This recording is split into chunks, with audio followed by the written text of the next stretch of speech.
मध्य प्रदेश की राजनीति में आज सबसे बड़ा सवाल है कि क्या मोहन यादव सरकार कामयाब रही या फिर सरकार के दावे सिर्फ दावे साबित हुए।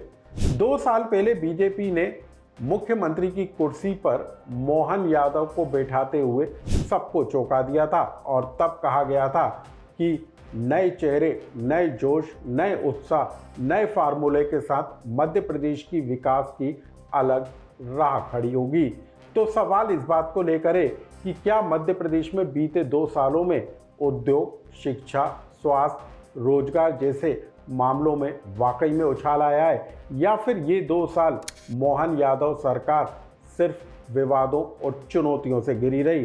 तो क्या मध्य प्रदेश की जनता की अपेक्षाओं पर सरकार खरी उतरी और क्या मध्य प्रदेश सरकार के खाते में ये 2 साल उपलब्धि भरे रहे या फिर सरकार के साथ कोई चूक हुई। आखिर मोहन यादव के सरकार का 2 साल का कार्यकाल कैसा रहा, इसका पोस्टमार्टम करती हुई हमारी ये रिपोर्ट आपको जरूर देखना चाहिए। नमस्कार, मैं हूं अनुराग श्रीवास्तव और आप देख रहे हैं एमपी डायरी।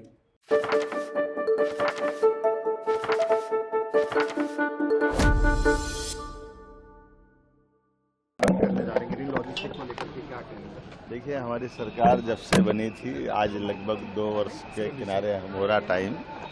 13 तारीख को यद्यपि शपथ ली थी, लेकिन तब से हमने युवाओं के लिए, गरीबों के लिए, महिला और किसानों की बेहतरी के लिए लगातार सब क्षेत्रों में काम किया है।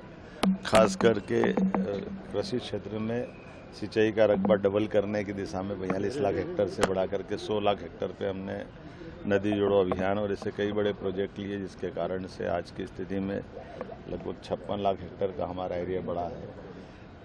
मेडिकल कॉलेज की संख्या डबल हुई है। कॉलेज, स्कूल, रोजगार के लिए इंडस्ट्रियल ग्रोथ रेट हमारी नेशनल औसत से आगे चली गई है और जिस प्रकार से गति ली है, हम निश्चित रूप से भारत के अंदर मध्य प्रदेश का स्थान सबसे अच्छा होगा, इस दिशा में काम कर रहे हैं। तो सुना आपने, मुख्यमंत्री मोहन यादव का दावा है कि राज्य सरकार ने हर क्षेत्र में विकास के काम किए, हर समस्या का समाधान करने की कोशिश की। तो क्या इन 2 सालों के अंदर मध्य प्रदेश अब विकसित राज्य बन गया? क्या मध्य प्रदेश समृद्ध मध्य प्रदेश बन गया? क्या मध्य प्रदेश तेजी के साथ आगे बढ़ता हुआ प्रदेश है?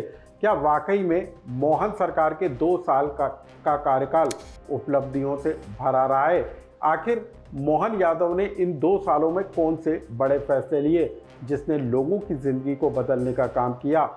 इस कहानी को आप सिलसिलेवार जानिए।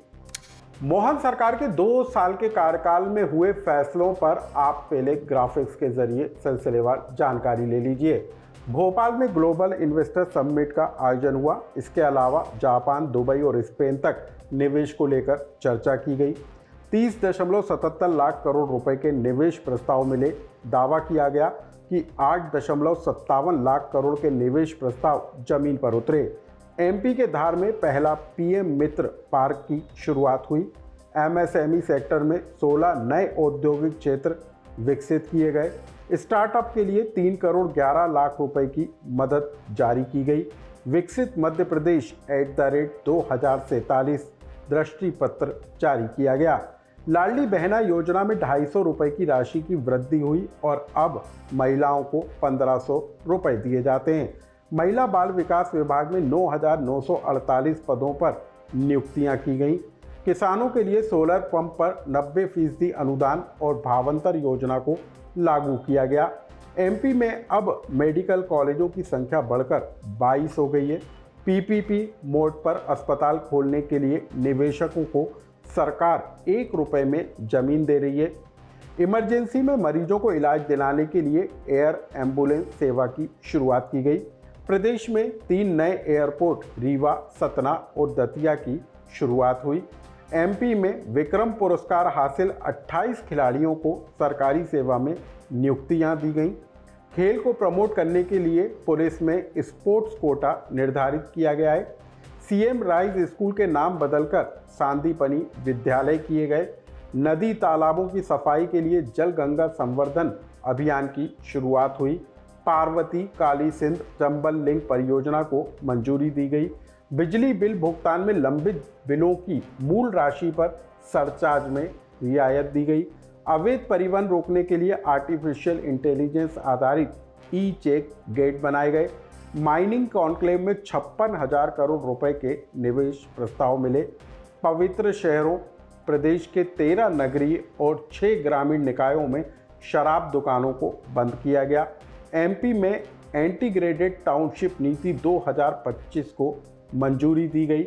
रातापानी अभ्यारण्य को 8वां टाइगर और शिवपुरी के माधव पार्क को 9वां टाइगर रिजर्व घोषित किया गया। सरकार ने एमपी में कृष्ण पाथे बनाए जाने का भी ऐलान किया।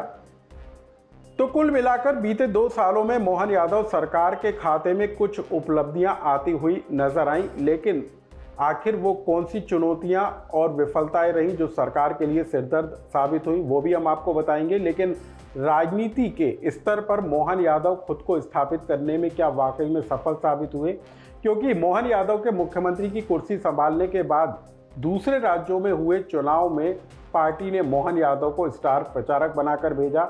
हरियाणा, महाराष्ट्र और बिहार, दिल्ली जैसे चुनाव में मोहन यादव जिन सीटों पर गए वहां पर बीजेपी को जीत हासिल हुई और ज़्यादातर सीटों पर बीजेपी मजबूत हुई। ऐसे में मोहन यादव का कद न सिर्फ मध्य प्रदेश बल्कि राष्ट्रीय स्तर पर भी बढ़ता हुआ नजर आया। सिर्फ यही नहीं बल्कि प्रधानमंत्री नरेंद्र मोदी और अमित शाह के साथ पार्टी का भरोसा भी मोहन यादव पर बढ़ता हुआ दिखाई दिया। लेकिन सिर्फ उपलब्धियां मोहन यादव के खाते में नहीं है, बल्कि बीते 2 साल चुनौतियों से भी भरे रहे, क्योंकि मोहन यादव सरकार की स्थिरता को लेकर बार बार कयास लगाए गए, अफवाहें उड़ाई गई, लेकिन सरकार ने अपना 2 साल का कार्यकाल पूरा कर लिया। लेकिन सरकार के सामने कई तरह की चुनौतियां और विफलताएं भी देखने को मिली, जिसके कारण सरकार कई बार विपक्ष के निशाने पर आई। प्रदेश की कानून व्यवस्था को लेकर विपक्ष ने मोहन यादव सरकार को कई बार निशाने पर लिया। मध्य प्रदेश सरकार पर लगातार बढ़ रहे कर्ज को लेकर भी सरकार विधानसभा से लेकर सड़कों तक घिरती हुई नजर आई। सिर्फ इतना ही नहीं बल्कि भ्रष्टाचार और दूसरे अन्य मामलों को लेकर भी विपक्ष ने कई बार सरकार को कटघरे में खड़ा किया। तो कुल मिलाकर 2 साल के कार्यकाल पर यदि हम नजर डालें तो मोहन यादव का जो कार्यकाल है वो उपलब्धियों से ज़्यादा और चुनौतियों से जूझता हुआ ज़्यादा नज़र आता है। ऐसे में अब हम आपको बता दें, क्योंकि मोहन यादव का 2 साल का कार्यकाल पूरा होने के बाद अब अगले 3 साल के कार्यकाल पर सबकी नज़रें होंगी। अगले 3 साल मोहन यादव सरकार के लिए बेहद महत्वपूर्ण होने वाले हैं। 2027 में नगरीय निकाय चुनाव, 2028 में विधानसभा का चुनाव और 2028 में सिंहस्थ जैसे आयोजन मोहन यादव के आगामी भविष्य की राह को तय करेंगे। एमपी डायरी से जुड़ी इस खबर को लेकर आपका कोई सुझाव या कमेंट्स हो तो हमें कमेंट्स बॉक्स में लिखकर जरूर बताएं।